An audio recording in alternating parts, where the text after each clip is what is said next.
Hello, and welcome to the Key Interaction Principles and Direct Conversations online training. My name is Saya Powell, and I'm excited to talk through this session with you today. Our objectives for this session are for RRSs to understand how to use KIPs to engage in respectful interactions with your team, instructional staff, and core members at all times. Understand the perspective of the core member and take it into account in interactions with them. Think about situations in which you can model leadership and recognize opportunities to treat core members and other staff as leaders in all situations, including those that are tense or uncomfortable. And lastly, articulate how you can support other resource room staff in using KIPs. Before we get started, let's define a key interaction. This is any interaction you have with a person that has the ability to impact their overall experience with an impression of a person or organization. These key interactions occur pretty quickly when people are looking for answers, asking for help, or maybe just engaging in small talk. These interactions can be positive, negative, or neutral at the start. Part of your job when interacting with core members and staff is to make sure that the outcomes of these interactions are as positive as possible, no matter where they start. We're going to start this session by thinking back to your pre-reading. You read an article called Taking the Stress Out of Stressful Conversations, where the author identified 3 types of stressful conversations. The 3 types are, I have bad news for you, what's going on here, and you are attacking me. Since you read about these, we won't review them in full, but take a second to look over their definitions on the slide. I'm sure that you can think of at least one example of when you've experienced a conversation like this that fits into at least one of these categories. What I'd like you to think about now, though, is where you might see these pop up at Institute. Take a few seconds to reflect on your own Institute experiences, maybe personal experiences, or maybe things you saw or heard about.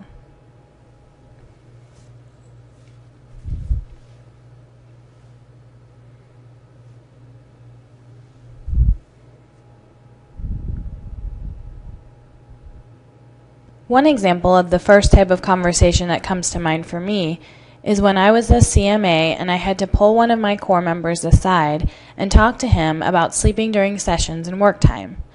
That was a very uncomfortable situation where I had to criticize someone who was already tired and stressed out. Another example of when I've encountered an I have bad news for you conversation was as a DIO telling a core member that they can't drive to school but instead have to take a taxi after missing the bus in the morning. The point is that something like this situation has the potential to occur at Institute, especially given the high-stakes nature of the work we're doing and the stress everyone is under during this short period. Take a moment to think about the short and long-term impact even minor conflicts like these can have on core members and staff if they are either ignored or handled poorly. On the slide, you will see some guiding questions for short-term and long-term impact.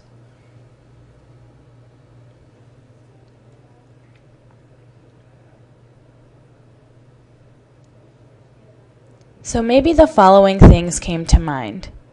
Short-term impact is a core member or staff member who is distracted or frustrated and focusing on that instead of students. Long-term impact is a core member who disengages from staff, who feels talked down to or unable to solve problems, who operates with parents and colleagues in a way that he or she has seen modeled by TFA staff, by ignoring issues or responding inappropriately. It's important to note that you are Teach for America to everyone you work with this summer. Core members, vendors, school officials, they don't see a difference between full-time staff and you. You have more power than you may realize to color the perception our stakeholders have of the organization. This is something Teach for America recognized several years ago. We had an independent consultant study the program staff whose core members were the most engaged and the most successful with their students to see how they handled interactions. The consultants came up with a framework that we're going to spend the rest of this portion of the session talking about. the Key Interaction Principles, or KIPs. You read an overview of KIPs as pre-work, so I don't want to spend a lot of time reviewing them now, but take a second to refresh your memory by looking at the slide or in your pre-reading.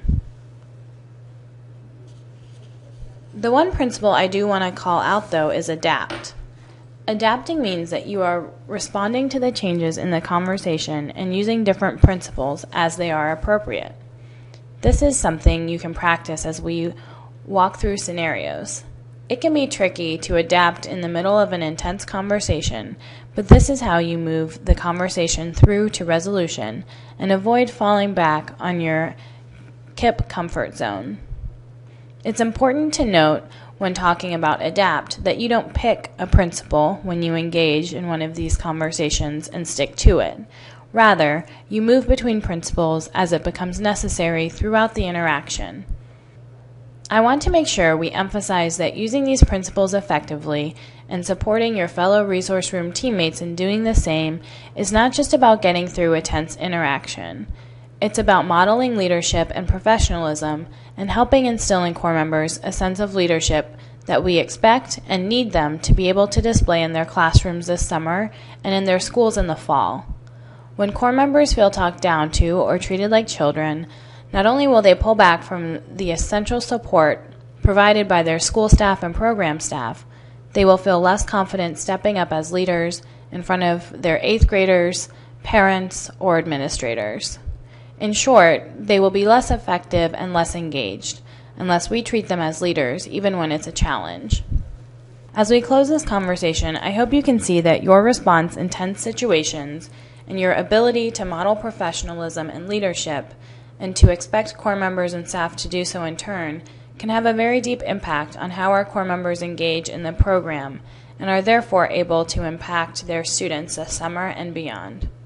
For post-work to share with your DIO, please take the next couple of minutes to think about how you will keep this in your mind as you prepare for the summer and start facing these challenges.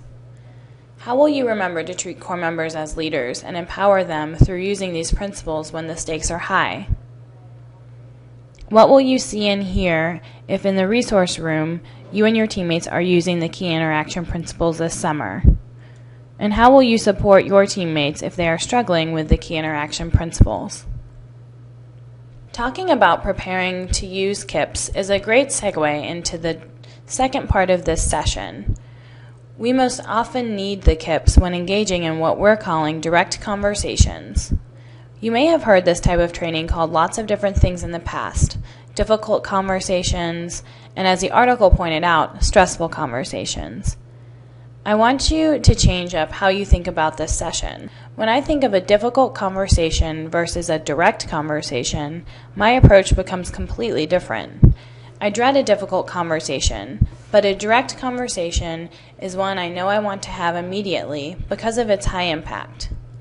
Not all direct conversations need to be difficult, and if we go in with that mindset, it is going to put us more in the frame we want to truly partner with the person we are having the conversation with. I'm sure we can all think of examples from our professional and personal lives of what we'd call direct conversations. We're going to focus the rest of our time together on prepping for the types of direct conversations you might face this summer.